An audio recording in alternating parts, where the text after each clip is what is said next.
இணைந்திருக்கிறோம் நேர்களே வணக்கம். தமிழொலி நிகழ்ச்சியிலே தொடர்ச்சியாக இன்றைய பத்திரிகைகள் பார்வையோடு இணைந்திருக்கலாம்.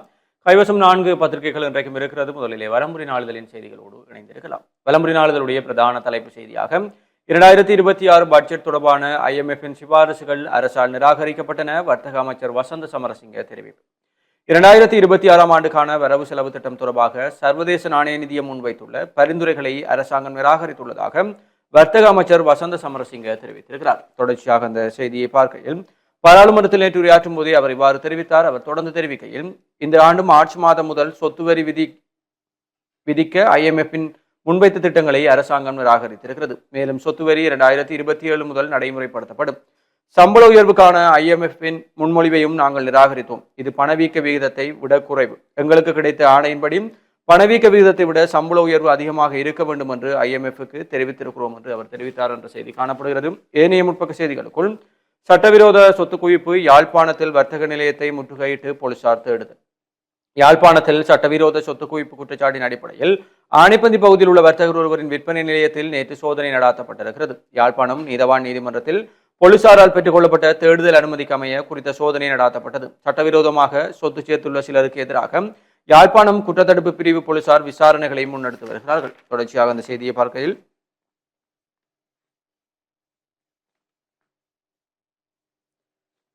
இதன்படி வழக்கும் பதிவும் செய்திருக்கிறார்கள். இதன் அடிப்படையில் நடாத்தப்பட்ட விசாரணையில் ஒருவரின் கையடக்க தொலைபேசிக்கு இன்னொருடமிருந்து கைத்துப்பாக்கியின் புகைப்படம் அனுப்பப்பட்டிருந்தமை போலீஸ் விசாரணையில் கண்டுபிடிக்கப்பட்டிருக்கிறது என்று அந்த செய்தியும் காணப்படுகிறது. ஏனைய கட்டமிடப்பட்ட செய்திகளுக்குள் துண்ணாலை வடக்கில் கிணற்றுக்குள் விழுந்த 4 வயது சிறுவன் மரணம் என்ற செய்தி.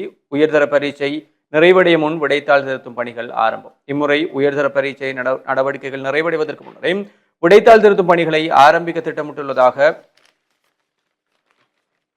இலங்கை பரீட்சைகள் திணைக்களம் தெரிவித்திருக்கிறது. 2025ஆம் ஆண்டுக்கான கல்வி பொது தராதர உயர்தர பரீட்சை ஆரம்பமான நிலையில் டிசம்பர் மாதம் 5ஆம் தேதி வரை நடைபெற உள்ளது. உயர்தர பரீட்சை நடவடிக்கைகள் நேற்று வெற்றிகரமாக ஆரம்பமான நிலையில் இது தொடர்பாக இடம்பெற்ற ஊடக சந்திப்பில் பரீட்சைகள் ஆணையாளர் நாயகம் இந்திகா குமார் இலியனகே இவ்வாறு கருத்தை தெரிவித்தார். இன்று, அதாவது நேற்று குறித்த நேரத்தில் பரீட்சை ஆரம்பமானது. அதேபோல நாட்டில் உள்ள அனைத்து பரீட்சை நிலையங்களிலும் எவ்வித தடங்களுமின்றி பரீட்சை வழமை போல நடைபெற்றது. பரீட்சை முடிவதற்கு முன்னரே விடைத்தாள் திருத்தும் பணிகளை ஆரம்பிக்க நாங்கள் திட்டங்களை தயாரித்து வருகிறோம். மாணவர்களுக்கு சொல்ல வேண்டிய செய்தி என்னவென்றால், உரிய கால அட்டவணையை பரிசோதித்து பரீட்சை ஆரம்பிப்பதற்கு 1 மணித்தியாலத்துக்கு முன்னதாகவே குறித்த பரீட்சை நிலையத்துக்கு செல்லுங்கள். அரை மணி நேரத்துக்கு முன்னதாக உங்களுக்கு ஒதுக்கப்பட்ட இடத்தில் அமருங்கள்.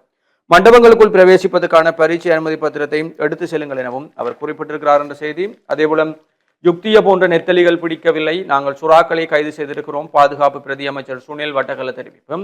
அனலைதீவு கடற்பரப்பில் 14 இந்திய மீனவர்கள் கைது என்ற புகைப்படம் தாங்கிய செய்தி. மன்னார் காற்றாலைக்கு எதிரான போராட்டம் 100வது நாளை எட்டிய நிலையில் நேற்று தீப்பந்த போராட்டம் என்ற செய்தியும். யாழ்ப்பாணம் கல்லுண்டாயில் நாயுடன் மோட்டார் சைக்கிள் மோதுண்டு விபத்து, இளம் குடும்பஸ்தர் மரணம் என்ற செய்திகளும் காணப்படுகிறது. இவை வலம்புரியினுடைய முற்பக்க செய்திகளாக இருக்கிறது. தொடர்ச்சியாக உட்பக்க செய்திகளுக்குள் தலாவையில் பேருந்து விபத்து, 6 பேர் உயிரிழப்பு, பரீட்சைக்கு தோற்றும் மாணவர்கள் உள்ளிட்ட 25 பேர் காயம்.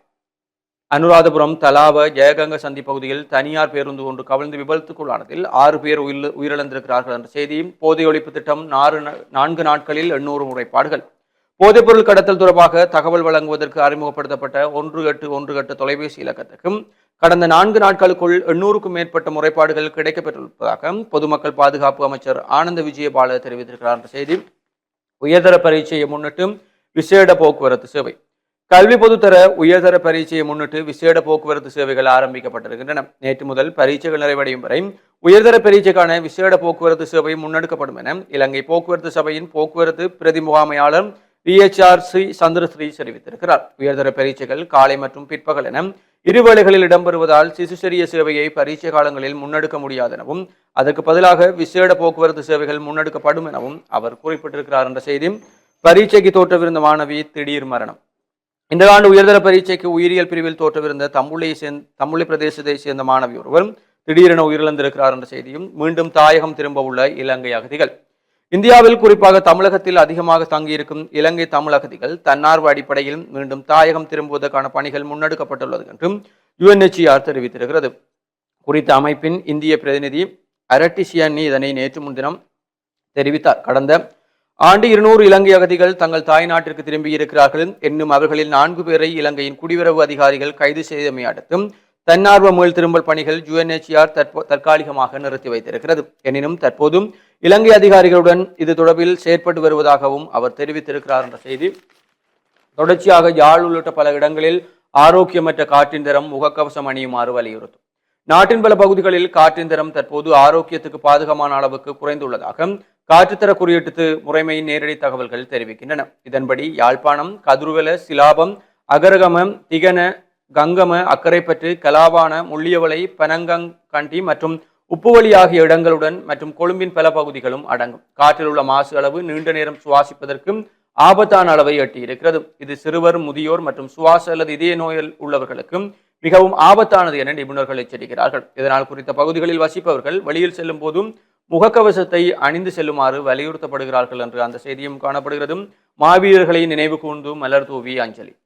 முல்லைத்தீவு கடற்கரையில் கடலிலே காவியமான மற்றும் கரையோர மாவீரர்களினை நினைவு கூர்ந்து மலர் தூவி அஞ்சலி செலுத்தி மாவீரர் எழுச்சி நாளினை கரையோர மாவீரர் நாள் அமைப்பினால் நேற்றைய தினம் முன்னெடுக்கப்பட்டது.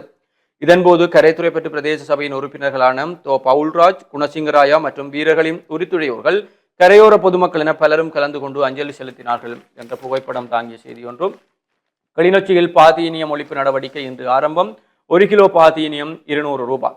பாதீனிய செடியினை வேருடன் பிடுங்கி சபையில் ஒப்படைப்பவர்களுக்கு 200 ரூபாய் பணம் வழங்கப்படும் என கரைச்சி பிரதேச சபை அறிவித்திருக்கிறது. கிளிநொச்சி கரைச்சி பிரதேச சபை எல்லைக்கு குறிப்பாக நகரத்திலும் நகரத்தை சூழ்ந்துள்ள பகுதிகளிலும் படர்ந்துள்ள எமது மண்வளத்தை உறிஞ்சி அளிக்கும் விஷ செடிகளை அழித்து ஒழிப்பதற்கான தீர்மானம் அண்மையில் இடம்பெற்றது. சபை அமர்வில் அது நிறைவேற்றப்பட்டது. அதன்படி சூழலில் காணப்படுகின்ற பாதீனிய செடிகளை வேருடன் பிடுங்கி பிரதேச சபை அலுவலகத்தில் கையளிக்கின்ற ஒவ்வொரு கிலோ பாதீனியத்துக்கும் 200 ரூபாய் வழங்கப்படும் என்று அந்த செய்தியும். ரணில் மீண்டும் கைதாகலாம், பரபரப்பாகும் தென்னிலங்கை அரசியல். முன்னாள் ஜனாதிபதி ரணில் விக்ரமசிங்கவை கைது செய்ய ஏற்பாடுகள் முன்னெடுக்கப்பட்டு வருவதாக தகவல்கள் தெரிவிக்கின்றன என்ற செய்தி. தொடர்ச்சியாக விளம்பரினுடைய வெளிநாட்டு செய்திகளுக்குள் மலேசியாவில் படகு கவிழ்ந்து விபத்து, 7 பேர் உயிரிழப்பு, 100 பேர் மாயம், 13 பேர் உயிருடன் மீட்பு, தேடுதல் நடவடிக்கைகள் மற்றும் மீட்பு பணிகளும் தீவிரம் என்ற செய்திகளும். அமெரிக்காவில் தீவிரமடையும் நிர்வாக முடக்கம், 1400 விமான சேவைகள் ரத்து என்ற செய்திகள் வெளிநாட்டு செய்திகளுக்குள் காணப்படுகிறது. தொடர்ச்சியாக உள்நாட்டு செய்திகளுக்குள் பலம்புரியினுடைய இன்றைய ஆசிரியர் தலையங்கமாக பண்புடை சொற்களே மேன்மக்களின் நற்சான்று என்ற தலைப்பிலே ஆசிரியர் தலையங்கம். கல் பெற்ற பெருவாழ்வு என டாக்டர் மு வரதராசனார் எழுதிய கட்டுரை தமிழ் மொழியில் இருக்கக்கூடிய பண்புடை சொற்களின் திறத்தை வெளிப்படுத்துவதாகும். ஆம், தமிழ் மொழியின் சிறப்பு என்பது அந்த மொழியில் இருக்கக்கூடிய பண்பு நிறைந்த சொற்களாகும். தவிர பண்புடை சொற்களை பேசுகின்றவர்கள் மேன்மக்களாக மதிக்கப்படுவர். அதாவது ஒருவரின் மொழி பிரயோகத்திலிருந்து அவர் எத்தன்மையர் என்பது உறுதி செய்யப்படுகிறது. இங்குதான் இனிமையான தமிழ் மொழியின் பிரயோகம் பற்றி வள்ளுவ பெருமான் குறித்துரைக்கிறார். இனிய உளவாக இன்னாத குரல் கனியிருப்ப காய் கவர்ந்தற்று. நல்ல பண்புடை சொற்கள் இருக்கும் போதும் அருவருக்கத்தக்க சொற்களை பயன்படுத்துவதானதும் உண்பதற்கு உகந்த இனிமையான பழங்கள் இருக்கும் போது அதனை விடுத்து கயற்பு நிறைந்த காய்களை பறித்து உண்பதற்கு ஒப்பானதாகும். ஆக வள்ளுவ பெருமான் கூறிய மேற்குறிப்பிட்ட குரல் மொழிவழி பிரயோகத்துக்கு மட்டுமானது அல்ல. அதாவது இனிய பழத்தை உண்ணும் போது முகம் மலர்கிறது, அகம் குளிர்கிறது, இதனால் புலன்கள் செழுமையாகின்றன. அதே நேரம் கயற்பு நிறைந்த காயை உண்ணும் போது முகம் கூசுகிறது, ஐம்புலன்களும் ஏது செய்வதறியாமல் நாணுகின்றன. ஒவ்வாத ஒன்றை ஏற்றுக்கொள்ள உடம்பு மறுக்கிறது. எனினும் பக்குவமடையாத மனநிலையால் கனியின் சுவை அறியாமல் காய உண்ணுகின்ற அவலநிலை ஏற்படுகிறது. உண்மை நம் முன்னவர்கள் தமிழ் மொழியின் இனிமையை வலியுறுத்தியமைக்கு காரணம் இனிய சொற்கள் மனிதனை புனிதமாக்குகிறது. மனதில் இருக்கக்கூடிய அழுக்குகளை இனிய சொற்கள் தூய்மையாக்குகின்றன. இதனாலேயே எங்கும் எதிலும் இனிய சொற்களை பேசுகின்ற சூழல் ஏற்படுத்த வேண்டும் என வலியுறுத்தப்படுகிறது. இதனையே டாக்டர் மு வரதராசனால் கல்வெற்ற பெருவாழ்வு என்று குறித்துரைத்து எங்கள் தமிழில் இருக்கக்கூடிய பண்புடை சொற்களை நாளாந்த மொழி பிரயோகங்களில் உள்வாங்குமாறு அறிவுரை கூறுகின்றார். எனவே எங்கள் மாணவர் சமுதாயத்தை பண்பாக பேசவும் உரையாடல் பழக்குவதும் எங்களது தலையாய கடமையாகிறது. அதேவேளை எம் இளம் சமூகம் பண்புடை சொற்களை தங்கள் வாழ்நாளில் பயன்படுத்துவதற்கு ஏதுவாக பெரியவர்கள், தகை சார்ந்த பதவிகளில் இருப்பவர்கள் உன்னதமான பண்புடை சொற்களை தங்கள் உரையாடல்களில் பயன்படுத்த வேண்டும். அதுவே நம் இளம் சந்ததியை வழிப்படுத்தும், வளப்படுத்தும் என்று ஆசிரியர் தலையங்கம், குறிப்பாக அண்மையிலே பாராளுமன்றத்திலே நடைபெற்ற வார்த்தை பிரயோகங்களுக்காக ஆசிரியர் தலையங்கமாக இது அமைந்திருக்கிறது. தொடர்ச்சியாக உள்நாட்டு செய்திகளுக்குள் சரத் பொன்சேகாவின் சாட்சியங்களை கொண்டு போர்க்குற்ற விசாரணை ஆரம்பிக்கப்பட வேண்டும், பாராளுமன்றத்தில் தமிழரசு கட்சி வலியுறுத்துகின்ற செய்தி. கடவுச்சீட்டு மோசடி விவகாரம், பெக்கோ சமனின் மனைவியின் விளக்கமறியல் மீண்டும் நீடிப்பு என்ற செய்தி. பாதாள உலக குழுவின் தலைவரான பெக்கோ சமன் மற்றும் அவரது மனைவி சாதிகா லக்ஷினி உள்ளிட்ட 6 பேர் அண்மையில் இந்தோனேசியாவில் கைது செய்து இலங்கைக்கு கொண்டு வரப்பட்டு தடுத்து வைக்கப்பட்டுள்ள நிலையில் கடவுச்சீட்டு மோசடி தொடர்பிலான வழக்கிற்காக பலத்த பாதுகாப்புடன் பெக்கோ சமனின் மனைவி நேற்று கடும் போலீஸ் பாதுகாப்புடன் வவுனியா நீதிமன்றத்தில் ஆஜர்படுத்தப்பட்டார்.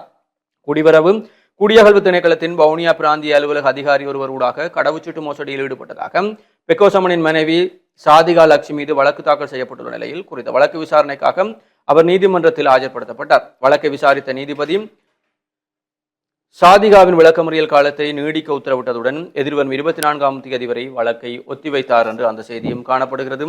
அதேபோல இருவரை கொன்ற குற்றத்துக்காக 6 மரண தண்டனை என்ற ஒரு செய்தியும், 2 வாள்களுடன் பெண் ஒருவர் கைது. 2 வாள்களுடன் பெண் ஒருவர் ஏறாவூர் பிரதேசத்தில் வைத்து போலீசாரால் கைது செய்யப்பட்டிருக்கிறார்கள் என்ற செய்தியும் காணப்படுகிறது. விளையாட்டு செய்திகளுக்குள் 3வது T20 போட்டி நியூசிலாந்திடம் போராடி வீழ்ந்தது மேற்கிந்தியா என்ற செய்தி. முதல் தர கிரிக்கெட்டில் மாயாஜாலம் 11 பந்துகளில் அரைச்சதம் சாதனை படைத்தார் ஆகாஷ்குமார் என்ற செய்தியும் காணப்படுகிறது. வலம்புரியினுடைய இறுதிப்பக்க செய்திகளுக்குள் பிள்ளையார் ஆலயத்தில் வெள்ளி கவசத்தை திருடியவர் 1 மாதத்தின் பின் கைது.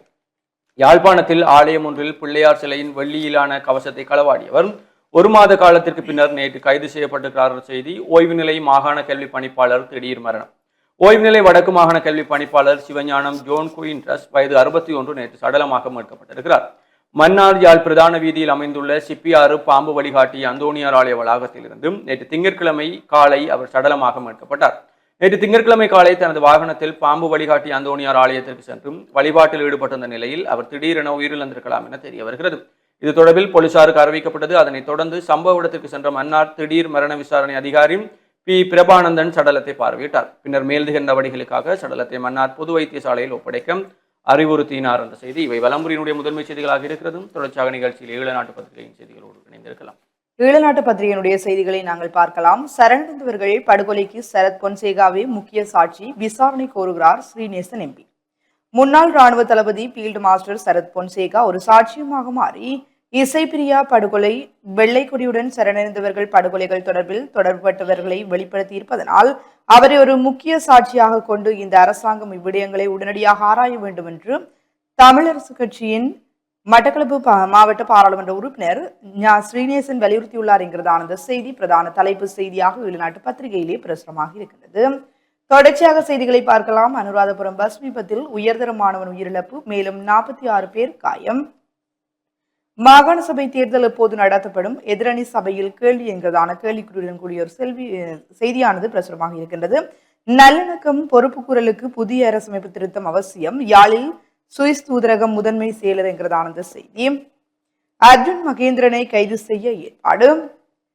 சட்டவிரோத சொத்து குவிப்பு, யாழ் வர்த்தகரிடம் சோதனை என்கிறதான படத்துடன் கூடிய அந்த செய்தி. காற்றின் தரம் பாதக நிலையில், உயர்தர பரீட்சை நிறைவடையும் முன்பே விடைத்தாள்கள் திருத்தும் பணி ஆரம்பம். வீட்டு கிணற்றில் தவறி விழுந்து 4 வயது சிறுவன் உயிரிழப்பு, துன்னாலை வடக்கு துயர சம்பவம் என்கிறதான அந்த செய்தி. தென்கொரியாவில் 2 இலங்கையர் நீர் தொட்டியில் சடலங்களாக மீட்பு. முன்னாள் கல்வி பணிப்பாளர் குயின்ட்ரஸ் ஆலய வளாகத்தில் நேற்று சடலமாக மீட்பு என்கிறதான செய்திகள் முதற்பக்க செய்திகளாக ஈழநாட்டு பத்திரிகையிலே பிரசுரமாக இருக்கிறது. தொடர்ச்சியாக உட்பக்க செய்திகளை பார்க்கலாம். 26 இந்திய மீனவர்களுக்கு ஒத்திவைக்கப்பட்ட சிறை, 3 6 மாத கட்டாய சிறை. நெடுந்தீவு கடற்பரப்பில் கைது செய்யப்பட்ட 29 இந்திய மீனவர்கள் 26 மீனவர்களுக்கு ஒத்திவைக்கப்பட்ட 2 வருட சிறை தண்டனையும் மேலும் 3 6 மாத கட்டாய சிறை தண்டனையும் வழங்கி ஊர்காவல்துறை நீதிமன்றம் தீர்ப்பளித்துள்ளது. பீடி இலைகளுடன் 3 மன்னார் கடலில் கைது என்கிறதான அந்த செய்தி. தேசிய இளைஞர் சேவைகள் மன்றத்தின் கிளிநொச்சி மாவட்ட விளையாட்டு விழா என்கிறதான படத்துடன் கூடிய ஒரு செய்தி. அமைதியான முறையில் நேற்று ஆரம்பமான உயர்தர பரீட்சை. மூச்செடுக்க சிரமப்பட்ட இளம்பெண் உயிரிழப்பு, யாழில் மூச்செடுக்க சிரமப்பட்ட பெண் உயிரிழந்துள்ளார். இருபாலை கோப்பாய் கிழக்கு என்ற முகவரியை சேர்ந்து 24 வயதுடைய பெண் ஒருவரை இவ்வாறு உயிரிழந்துள்ளார் என்கிறதான செய்தி பிரசுரமாக இருக்கிறது. கோப்பாய் பிரதேச செயலகத்தில் சிறப்பாக நடந்த இலக்கிய விழா என்கிறதான படத்துடன் கூடிய ஒரு செய்தி. அனைத்து வாகனங்களுக்கும் இனி வீதி தகுதி சான்றிதழ்.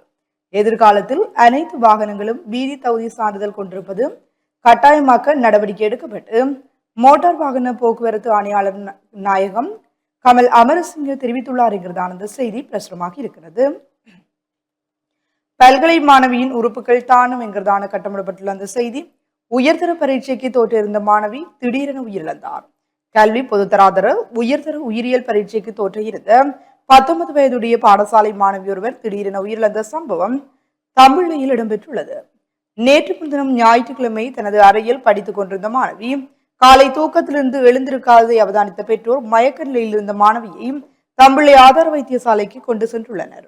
அங்கு மாணவியை பரிசோதித்த வைத்தியர்கள் மாணவி ஏற்கனவே உயிரிழந்து விட்டதாக பெற்றோரிடம் தெரிவித்தனர். அதனைத் தொடர்ந்து மாணவியின் மரணம் தொடர்பாக கண்டறிவதற்கு மாணவியின் வீட்டுக்கு போலீசார் சென்றுள்ளனர் என்கிறதான இந்த செய்தி பிரசுரமாக இருக்கிறது. குப்லான் சந்தியில் குழு மோதல், ஐவர் மருத்துவமனையில் அனுமதி என்கிறதான கட்டமிடப்பட்டுள்ள இந்த செய்தி. வடக்கு கிழக்கில் பனை அபிவிருத்திக்கு 300 மில்லியன் ரூபாய் நிதி ஒதுக்கீடு, பிரதியமைச்சர் பிரதீப் தெரிவிப்பு. எல்லை தாண்டி மீன்பிடித்த 14 இந்திய மீனவர்கள் கைது என்கிறதான கட்டமிடப்பட்டுள்ள இந்த செய்தி. பெரும்பாலான பகுதிகளில் இடியுடன் கூடிய கடும் மழை.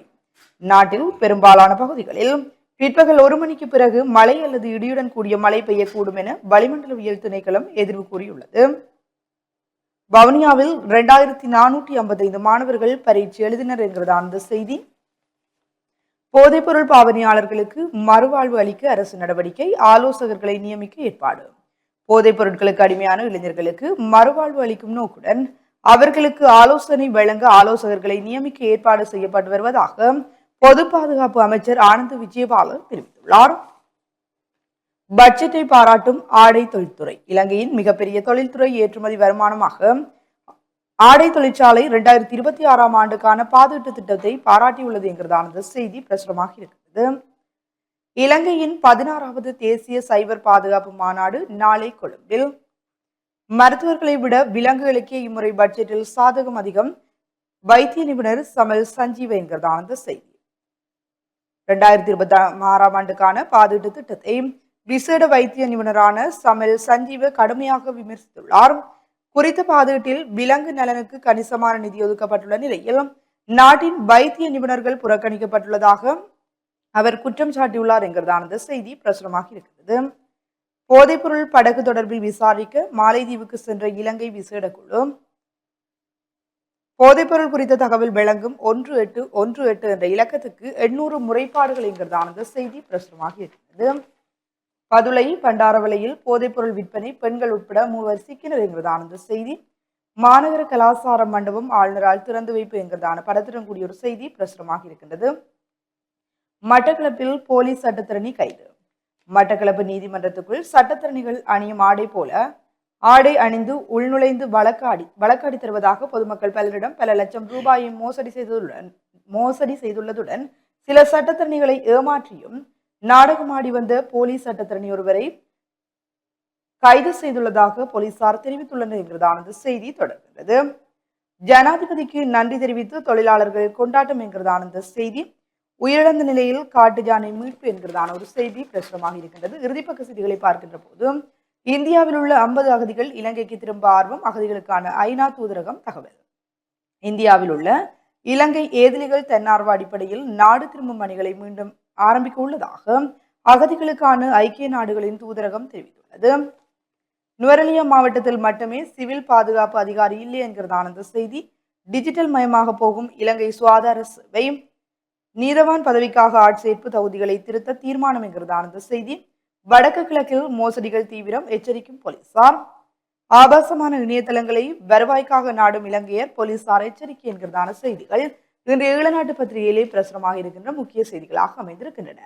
இவைதான் இன்றைய பத்திரிகைகளிலே பிரசுரமாக இருக்கின்ற பிரதான செய்திகளாக அமைந்திருக்கின்றன. நிகழ்ச்சியிலுமே சிறியதொரு விளம்பர இடைவெளி எடுத்து பின் மீண்டும் நிகழ்ச்சியின் வாயிலாக இணைந்திருக்கலாம்.